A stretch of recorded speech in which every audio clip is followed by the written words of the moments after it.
Elias Ume had everything the world claimed mattered. Skyscrapers bore his family's name. His image flashed across business journals, financial magazines, and luxury brand campaigns. Private jets waited on runways. Assistants answered his calls before he even heard them ring. Wherever he went, the world bent, out of admiration, envy, or fear. He was the heir to Ume Holdings, one of Africa's largest conglomerates. The golden son, the billion-dollar brain, the man everyone wanted to know and no one truly knew, because behind the glass walls of his penthouse, Elias Ume was crumbling. He would wake up in a bed that felt colder than silence. Marble floors, velvet chairs, imported crystal. The world glittered around him, but inside, he felt empty. The echoes of fake laughter at charity galas haunted him. The warmth of lovers who disappeared when their cards declined made him wince. He wasn't lonely because no one called. He was lonely because no one called for him. They called for what he owned, what he could offer, but never for Elias, the boy, who once loved to draw by candlelight. The man who now, despite his fortune, asked himself the same question night after night. If I had nothing, would anyone still choose me? It all came crashing down when he found her, or rather, found her truth. Camille. Charming, stunning, sophisticated. The woman he had planned to marry. The woman who had once said, "Even if you lost it all, I'd stay." One morning, arriving at his office earlier than usual, Elias stepped into the boardroom and saw Camille, in the arms of his CFO, laughing, whispering, kissing. He didn't say a word. He turned around, walked back to the elevator, and pressed the button with trembling hands. That evening he canceled the wedding, fired the CFO, and locked himself away. In his mansion. No one saw him for days. Not his board, not the press, not even Lena, his loyal assistant. The world thought he'd gone abroad, but he hadn't left the city. He was there, drowning in silence. Was I never enough? Or did I never give them the chance to see the man behind the empire? And then came the storm, a night of heavy rain, thunder that rattled the windows, and lightning that painted the sky with sorrow. Elias stood before the tall glass, his reflection ghost-like. He whispered to himself, a voice cracking from exhaustion, "I need to know. I need to see the truth for myself." He called Lena. "Bring me old clothes. Torn jeans, a faded hoodie, no brands, no watches, no name." "Sir?" she asked hesitantly. "No luxury, no security team, no car. I want to look like a man the world ignores." There was a long pause. Then softly she said, "Yes, sir." And so began the unlikeliest journey of one of Africa's most powerful men. Not to make headlines, not to teach anyone a lesson, but to find out if love, real love, could still exist when wealth, power, and privilege were stripped away. He didn't just remove his watch. He removed his armor. Elias stood in front of the cracked mirror inside a run-down apartment deep in Makoko's forgotten lanes. Gone were the tailored suits, the designer shoes, the crisp cologne. Instead, he wore a frayed t-shirt, patched trousers, and sandals with one strap missing. His face, once freshly shaven and featured in luxury campaigns, now carried the shadow of untrimmed stubble and exhaustion. The air smelled like dust, rust, and something unspoken. He had checked into the one-room lodging under a false name, Emmanuel Okachukwu, no last name, no identification, just a man who said he had no family and was looking for work. The landlord hadn't cared. He took the small cash deposit and handed Elias a key with chipped paint still clinging to it. The room was no bigger than a walk-in closet from Elias's old mansion. A foam mattress rested crookedly on the floor, stained and torn. A broken fan hung from the ceiling like a dying bird. A bucket sat in the corner for bathing, when water was available. But Elias didn't flinch. He welcomed it. For once, he didn't want silk sheets or marble floors. He wanted honesty, even if it came wrapped in heat and hunger. The first morning, he walked out into the streets at sunrise. He didn't know where he was going, only that he couldn't stand still. Yet his city buzzed around him, chaotic, alive, unforgiving. He walked through markets, bus parks, street corners. He offered to carry goods for traders, push wheelbarrows, wipe down parked vehicles. His soft palms burned, his shoulders ached. But he didn't complain, because it was the first time in years he wasn't being paid for his name. He was being paid for his sweat, and there was something deeply human in that. At night he returned to the tiny room with aching feet and loose change in his pocket. He would sit in the dark, listening to radios playing through paper-thin walls, eating bread and a cara wrapped in old newspaper. No one recognized him, and that anonymity was a strange kind of peace. But with each passing day, the world revealed a cruelty he hadn't known before. Some vendors refused to pay him after work. Some laughed at his soft-spoken manner. One man threw a plastic bottle at him for stepping too close to his stall. Children pointed and called him Mugu Beggar. And yet, Elias stayed, because this was the test. Could love still find him in the shadows? Lena, ever faithful, watched from afar. She had set up discreet protection, 2 plainclothes bodyguards who never approached unless it was truly urgent. They blended into the background like market ghosts.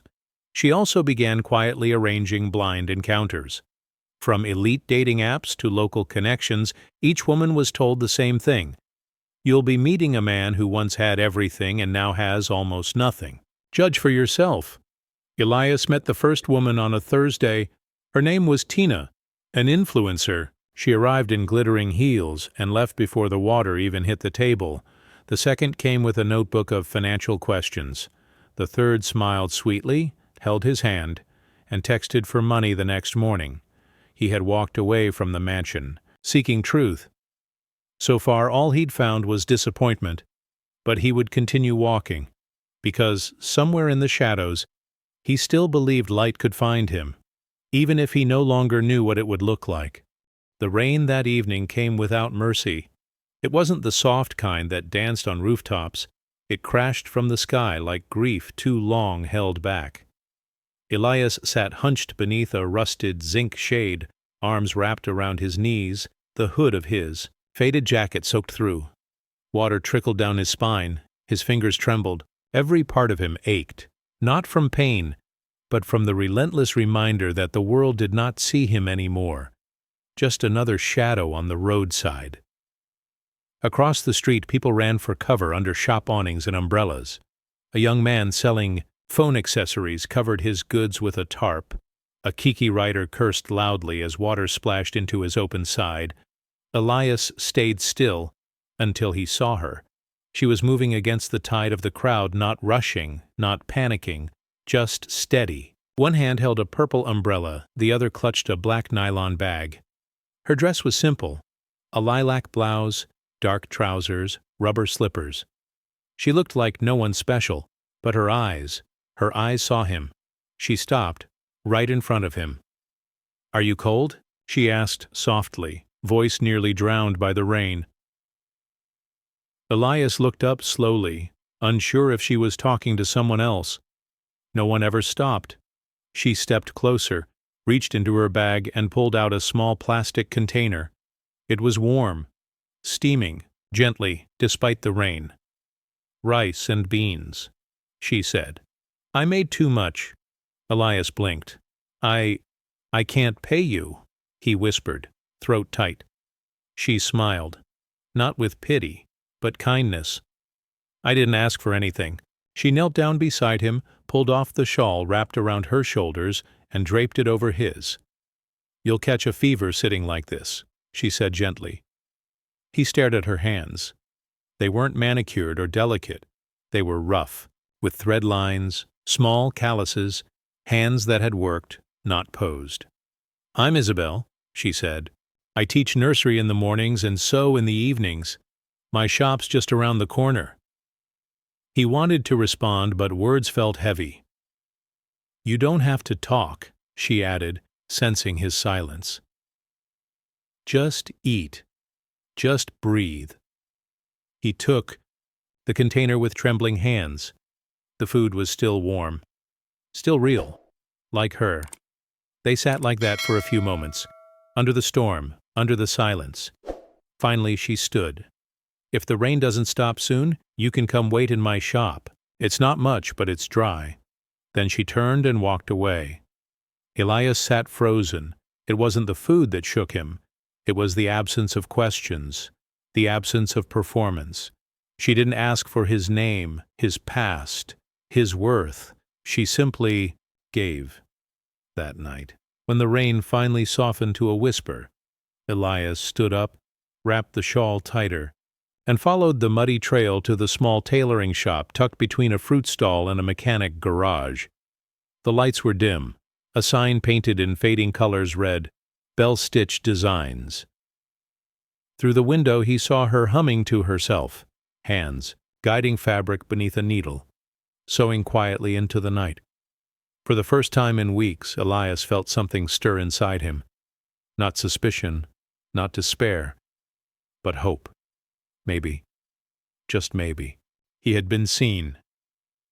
The next morning, Elias woke to the sound of a rooster crowing and the distant clang of metal pots. He was on a bench inside Bell-Stitch Designs, a humble wooden shop that smelled of starch, thread, and determination. Light streamed in through a broken slat in the window, landing softly on the neat rows of fabric and spools of colored thread lining the shelves. Isabel had let him sleep there after the storm. No questions, no judgment, just a folded wrapper for a pillow and a quiet, "Sleep. You'll be safe here." That morning she brought him a cup of tea and a piece of akara wrapped in brown paper. She didn't hover, didn't probe. She simply said, "I open. Shop at 9. You can stay till then or longer if you need." Elias, still in disbelief, offered a quiet, "Thank you." She nodded, already behind her sewing machine, fixing a customer's school uniform with calm precision. Later that week, Elias began helping. At first just sweeping the floor, carrying fabric rolls, fetching water. But slowly Isabel taught him to cut patterns, match colors, even how to fold and package finished garments. "You're quick," she said once, smiling. "Most men can't fold to save their lives." Elias smiled back, wiping sweat from his brow. He liked the ache in his hands. It meant he had done something real. Each day he saw pieces of Isabel, her grit, her kindness, her quiet fire. She taught nursery school in the mornings and came back tired but cheerful, changing into her work apron with a hum on her lips. Her phone was old, her shoes were worn, but her spirit, radiant. And Elias was learning how to breathe again. They shared simple meals, egusi and gari, rice and stew, bread with butter when times were good. They sat on small stools, talked about dreams, and laughed at crooked seams. One evening, as they shared roasted corn under a pale moon, she said softly, "My mom's 50th birthday is next weekend. Family's asking when I'll bring someone. Home." He looked at her, heart suddenly alert. She continued, "I told them I might bring a friend, someone kind, someone who makes me feel safe." Her voice trailed off. Then with a shy glance, "Would you come with me? Just pretend, you know. Be the fiancé they've been asking for." Elias's breath caught. Her words weren't desperate. They weren't manipulative. They were trusting. He studied her face. Tired eyes, gentle smile, fingers stained with thread. She wasn't using him. She was inviting him in. A moment passed. He nodded slowly. "I'll come," and something shifted in the air between them. Something soft. Something brave. That night Elias couldn't sleep, not because of the heat, not because of the mosquitoes, but because for the first time since stepping into the shadows, someone had. He looked past them and seen the man, not the billionaire, not the beggar, just Elias. The journey to Umudim village was long and dusty. They left at dawn in an old Peugeot 406 Isabel borrowed from her neighbor. She drove with one hand on the wheel, the other occasionally reaching for the dashboard fan that didn't work. Elias sat beside her, dressed in his cleanest shirt, and the same trousers he'd worn since the beginning of his disappearance. No designer fabric, no polished shoes, just a man prepared to stand beside a woman, regardless of what others might say. They reached the family compound by late morning. The air smelled of fried spices and hot sand. Laughter spilled from the backyard where women stirred large pots of jollof and pepper soup. Colorful wrappers danced in the breeze, and the sound of high-life music hummed from old speakers tied to a mango tree. Isabel's mother, Mama Neka, was radiant in a gold lace gown. She rushed to embrace her daughter, but paused when her eyes met Elias. "This is him?" she asked. Isabel smiled, looping her arm through Elias's. "Yes, Mama. Meet Elias." The warmth in her mother's eyes cooled a few degrees. She nodded briefly. "Welcome, my son," she said, voice guarded, but the true storm was yet to come. As they entered the family home, a tall woman in a blazing red dress and heavy jewelry approached them like a lioness circling prey. "Aha, Isabel," she cooed, pulling her into a stiff hug. "So, this is the one?" Isabel chuckled nervously. "Aunt Kioma, this is Elias." Kioma didn't wait. She turned to Elias, eyeing his sandals and threadbare shirt. "You couldn't at least borrow proper clothes to meet elders?" she scoffed. "Or did Lagos finally swallow your ambition?" Elias bowed politely. "Good afternoon, Ma." Kioma waved her hand. We'll see how long this one lasts." Things got worse at the lunch table. As relatives gathered, uncles with booming laughs, cousins in loud colors, children bouncing on laps, Isabel and Elias took their seats quietly at the edge.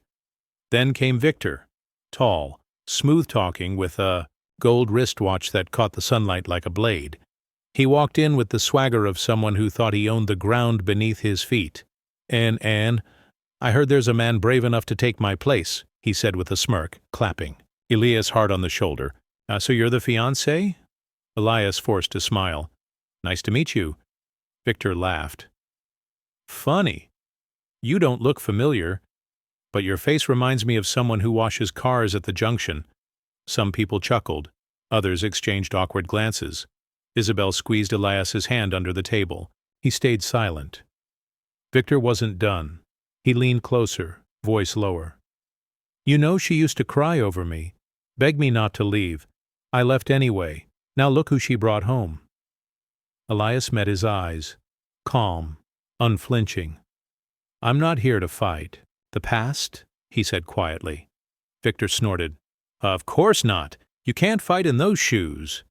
That night, under the orange glow of kerosene lanterns, Isabel whispered, "I'm sorry." Elias shook his head. "Don't be. You stood beside me when they mocked. That's more than anyone else ever has." She leaned against his shoulder. "I don't care what they see," she whispered. "I know what I see." And for Elias, those words mattered more than any title he had ever owned. The morning sun in Umudim rose with soft gold, brushing the compound in a kind of warmth that didn't reach the people seated under the canopy. Breakfast was served in silence, plantains, fried eggs, pap in enamel bowls, but no one really paid attention to the food. They were all watching Elias. They watched how he moved, how he smiled politely, how he held Isabel's chair for her. They watched with the kind of judgment reserved for those they didn't understand. But Elias wasn't watching them. He was watching Isabel, how she laughed with her little cousins, how she ran to help her aunt refill drinks, how she took on 3 jobs and still found time to paint her mother's nails that morning. Elias saw the woman she was, not the one they mocked her for loving. Later that day, while Isabel was running errands, Elias pulled Lena's number from his back pocket. He dialed quickly and spoke quietly from behind the old mango tree. "Send the car," he said. "Not the Range, the Toyota. Keep it simple. And the envelope?" "Sealed," Lena replied. "Cash and papers inside. And send it in someone else's name. I don't want them knowing it's me." "You sure?" she asked. "Yes," Elias said. "They don't have to know. She does." An hour later, just as the family began setting up for Mama Neka's birthday toast, a courier, a van pulled into the yard. A man in a white shirt and cap stepped out holding a red gift box and a brown envelope. "Delivery for Madam Neka," he announced. Gasps echoed across the compound. Inside the box, keys to a brand-new sewing machine, a voucher for 6 months, rent at a storefront in Onitsha Market, and N500,000 in crisp notes. Everyone turned to Mama Neka, whose hands shook as she held the envelope. Who sent this?" she whispered. Victor stepped forward, without hesitation, without shame. He smiled. "I did," he said. "I couldn't sit back and watch Isabel struggle anymore. After all, we go way back. I still care." Cheers erupted. Aunties clapped. Uncles raised drinks. "Victor na real man!" someone shouted.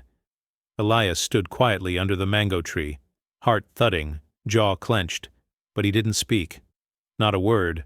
Instead, he watched Victor bask in applause that didn't belong to him, his fake modesty convincing even Mama Neka, who wiped tears from her eyes and hugged him. "He may not be the one she marries," she whispered to no one in particular. "But he has a good heart." Elias turned away. He could have shouted the truth. He could have exposed the lie. But he didn't, because Isabel deserved peace. Not another scandal. Not more noise. That night, as the compound quieted and the stars came out, Isabel found Elias, sitting on a low stool near the well, eyes closed, face turned to the sky. She sat beside him. "They loved Victor today," she said softly. Elias smiled faintly. "People believe what they want." She looked at him, brows furrowed. "Are you okay?" He turned to her slowly. "You're more than enough," he said. And even though she didn't know why he said it then, her heart believed him. Because in the quiet of the night, the only thing louder than lies was the truth left unspoken. The next weekend, Isabel invited Elias to a housewarming party. Her university friend Sandra had just purchased a sleek new apartment in an estate on the edge of Enugu. It was meant to be a simple evening. Just drinks, music, old friends catching up. But nothing about that night would remain simple. Elias hesitated at first. He had no new clothes, no cologne, just the same soft cotton shirt, the cleanest pair of trousers he owned, and borrowed sandals. "It's fine," Isabel said gently. "Just be you." And so they went. From the moment they stepped into the polished marble lobby, Elias felt the shift in the air. Eyes scanned him like metal detectors, searching for value he didn't display. The party buzzed with perfume and power. Soft jazz played in the background while trays of canapés floated past. Women in silk gowns and men in designer blazers sipped champagne like it was oxygen. Sandra approached with a glossy smile. "Ariana," she chirped, hugging Isabel. Then she looked at Elias. "And this is my fiancé Elias," Isabel said proudly. Sandra blinked. "Oh," her gaze dipped down, pausing at his sandals. "Interesting." Within minutes, whispers began to slither through the room. "Is that really her man? She graduated top of our class. Now she's dating that? Maybe she's doing charity." Laughter echoed behind folded napkins and fake smiles. Elias heard every word, but said nothing. He took a paper cup of juice and moved to a corner. He didn't belong in their world, and for once he was fine with that. But the world wasn't done with him yet. 30 minutes later, 2 men approached him. One wore a tight shirt that struggled against his biceps. The other held a walkie-talkie. "Sir," the larger one said, his tone firm, "you're making some guests uncomfortable." Elias raised an eyebrow. "Uncomfortable. We've received complaints about your attire." Isabel rushed forward. "What's going on?" Sandra appeared behind them. "I'm sorry," she said, lips tight. "It's just, this is a high-profile event. We can't afford to make the estate management question our standards. You want us to leave?" Isabel asked. Sandra didn't answer. She didn't have to. Isabel turned to Elias, shame and fury dancing in her eyes.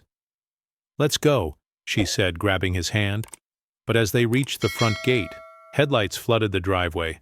A sleek black SUV rolled in, followed by another and another.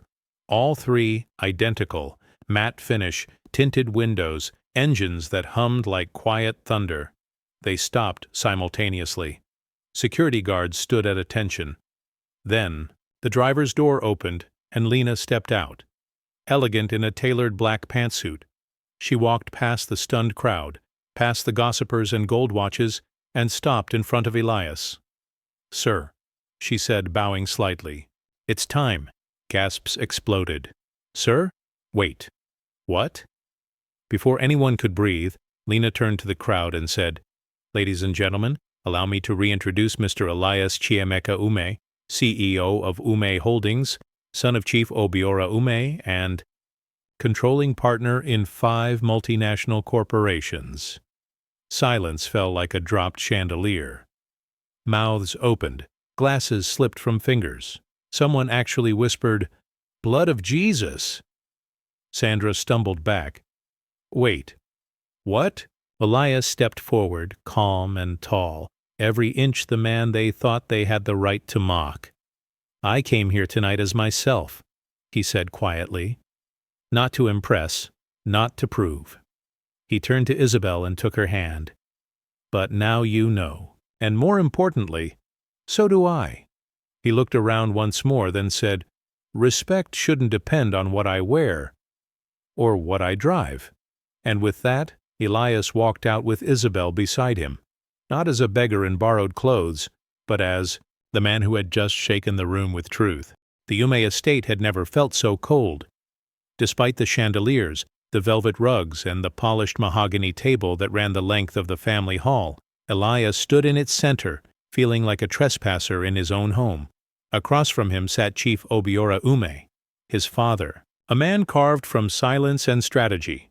Beside him, elegantly dressed and unyielding, was Lady Ijeoma Ume, his mother, known as the Iron Lady of the Lagos social scene. No scandal, no step backward, and certainly no seamstress.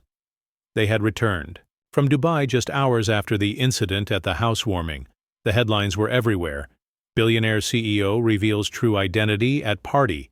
From beggar to boardroom, Elias Ume's love experiment. Who is Isabel Ease? But his parents only cared about one headline. Ume, heir dating village seamstress. "You've embarrassed us," his mother said, her tone sharp but even. Elias said nothing. "I built alliances for years," she continued. "The daughter of the finance minister has been waiting. She speaks 3 languages, sits on 3 boards. And you pick a girl who patches school uniforms?" "She didn't pick me for my bank account," Elias replied. "She chose me when I had nothing." "That's the problem," his father finally spoke, voice heavy. "You had everything, and you threw it away." "No," Elias said. "I threw away the lies." His mother stood, circling him like a hawk. "And what now? You marry her and what? Take her to Davos? To the president's reception? She'll wear Ankara among silk gowns?" Elias turned to face her. "She wears kindness, better than any designer." His father slammed his palm on the table. "This is not a fairy tale." The room trembled. "This is legacy," he roared. "Your name feeds thousands. Your signature moves billions. Your blood carries responsibility. You think love will pay. The board of directors?" "I don't care about the board," Elias snapped. The room fell silent. Then slowly, deliberately, his mother picked up a folder from the table. "This contains your control shares, your CEO privileges, your trust fund, access," she said. She placed it on the table between them. "If you walk out that door, with her, you walk away from all of this." Elias looked down at the folder. Decades of empire. A lifetime of inheritance. The crown his family had crafted for him since the day he could walk. He looked up. "I'll miss the view," he said quietly. "But not the prison. He turned, walked to the door. "Elias," his father said, voice like gravel, "you'll regret this." Elias paused. "No," he said, "I regret not walking away sooner." He stepped into the Lagos heat, his chest lighter, his future uncertain, but his heart finally clear. That night, in Isabel's small shop lit by a single bulb, he took her hand and whispered, "I lost my empire today." She looked at him, steady and unshaken. "Then we'll build our own." And for the first time in his life, Elias Ume, no longer the heir, no longer the billionaire, felt like a man truly free. Elias woke to quiet. Not the peace of a calm morning, but the stillness that follows when something is missing. The sewing machine in the corner stood untouched. Her work apron still hung on the wall, but her thread box, always organized by color, was gone. He called out, "Isabel?" No answer. He searched the tiny shop, checked the back room, the alley where she sometimes sat to think. Nothing. Then he saw it, a folded note, placed neatly beside the cup they used for evening tea. The ink was slightly smudged, as if her fingers had hesitated, but the words were steady. "Elias, I love you. That will never change. But I can't watch you lose everything because of me. You gave up your name, your world, your legacy, and I can't carry the weight of that sacrifice. One day, maybe you'll understand. This isn't goodbye because I stopped loving you. It's goodbye because I love you too much to let you burn for me. Isabel." His hand trembled, his throat closed. It was the first time in years he had felt truly seen, truly chosen, and now she was gone. Elias sat on the floor back against the wall, the note pressed to his chest. He didn't cry. He just breathed, like someone who'd been running, and suddenly realized the finish line was no longer there. For the next few days, he searched everywhere. He visited her school. They said she had resigned. He asked around the market. No one had seen her. He even checked the health center where she sometimes volunteered. Nothing, only silence. And in that silence, Elias began to question everything again. Had he pushed too far? Was it selfish to choose love over legacy? Or was it cowardice to let her go without a fight? The press continued to swarm. Tabloids printed lies. Investors withdrew, unsure if he was stable. Rumors spread that the Ume Empire was splintering from within, and through it all, Elias said nothing. Until one night, 3 weeks later, Lena found him sitting alone outside the now-locked Bell-Stitch shop. She placed a hand on his shoulder. "She didn't leave because she was afraid," Lena said gently. "She left because she's strong." Elias didn't look up. "I gave her a world she didn't ask for, and lost her in the process." Lena knelt beside him. "Then find her, but not to fix what's broken, to build what's real." And in that moment, something shifted. Elias stood up slowly, his voice low but clear. "I need to find the woman who taught me how to be a man." The village of Udi was quiet, almost forgotten by time. The roads were dusty, the air rich with the scent of firewood and guava trees. Children chased tires in the distance, their laughter the only music for miles. Elias stepped down from the battered bus with nothing but a name whispered by a kind nurse in Enugu. "She's somewhere in Udi," the nurse had said. "Helping at the school. Quiet girl, always smiling. Pregnant now, but still standing tall." His heart had pounded for days. Now it ached with every step he took through the village. He passed a small health center, then a cluster of clay houses. Women sat on mats plucking vegetables. Some looked up as he passed, curious. He looked like a traveler, but there was something regal in his silence, like a king disguised as a shepherd. Then he saw her. She was sitting under a mango tree, dressed in a simple sky-blue gown, her belly softly rounded under the fabric. One hand held a storybook, the other gently patting the head of a sleepy child leaning on her lap. Elias stopped. For a moment the world held its breath. She looked up and froze. Their eyes met, two oceans of longing crashing silently across the dry village air. She stood unsure. "I didn't expect—" He stepped forward slowly. I looked everywhere. Tears welled in her eyes, but she held them back. I told myself if I stayed quiet long enough, the world would move on. And so, would you? He shook his head. I didn't want the world. I wanted you. A soft breeze passed between them, lifting the edge of her gown like a whisper from fate. He knelt before her, both hands gently reaching to touch the curve of her belly. "You're carrying my child?" he asked, voice trembling.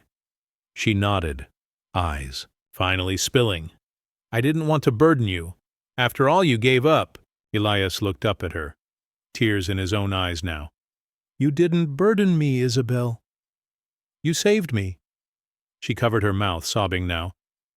"I left because I thought it was love to set you free." He stood slowly, cradling her cheeks in both hands. "But real love," he whispered, "fights to stay." She collapsed into his arms, and there under the mango tree they stood, no mansion, no headlines, no crowd, just two hearts stitched back together. A few days later, Elias returned to Lagos, but not alone. This time, Isabel walked beside him, pregnant, proud, and unafraid. He took her to the same mansion he had once called empty. Now it echoed with laughter, with plans, with fabric swatches laid across the marble kitchen island. And when his parents met her again, face to face, it was different. No press, no judgment, just one moment, heavy with grace. His mother stared at Isabel for a long time. Then, in a soft voice rarely heard, she said, "You didn't chase after him, and yet he came back." Isabel nodded. "Because love isn't loud." His father simply placed a hand on Elias's shoulder. "No empire is greater," he said, "than one built with truth." And so, in the quietest of ways, destiny returned. The wedding was held not in a five-star ballroom or a royal cathedral, but beneath the same mango tree in Udi, where Elias had first touched Isabel's belly and whispered, "You saved me." White chairs lined the red dust path. Yellow wildflowers bloomed in repurposed tin cans. The village gathered, not because they were invited, but because love this real doesn't happen quietly. Elias wore a cream agbada, simple, tailored by hand. Isabel, radiant in a flowing white lace gown she had sewn herself, walked barefoot toward him, her veil fluttering in, the breeze like a secret long kept. There were no gold chandeliers, no celebrity press, but there was joy, unfiltered, unmeasured, unforgettable. When they said their vows, Elias took her hand and said, "I found riches in your silence and a kingdom in your kindness." Isabel replied, "You gave up the world to love one woman. Now let the world watch us build another." And when they kissed, the village children cheered louder than any orchestra. Months later, Elias and Isabel returned to Lagos, not to reclaim power, but to reimagine it. They launched the Seed Initiative, a foundation for women in underserved communities, offering grants for seamstresses, teachers, and young mothers. And every Sunday, when they strolled with their newborn daughter, hand in hand, people didn't see a CEO and a schoolteacher. They saw something rarer. They saw courage. Because in a world obsessed with wealth and image, Elias Ume and Isabel Eze reminded everyone that real love doesn't wear labels, it wears truth. And when the world asked, "What made you choose her?" Elias would always smile and say, "Because she chose me when I had nothing."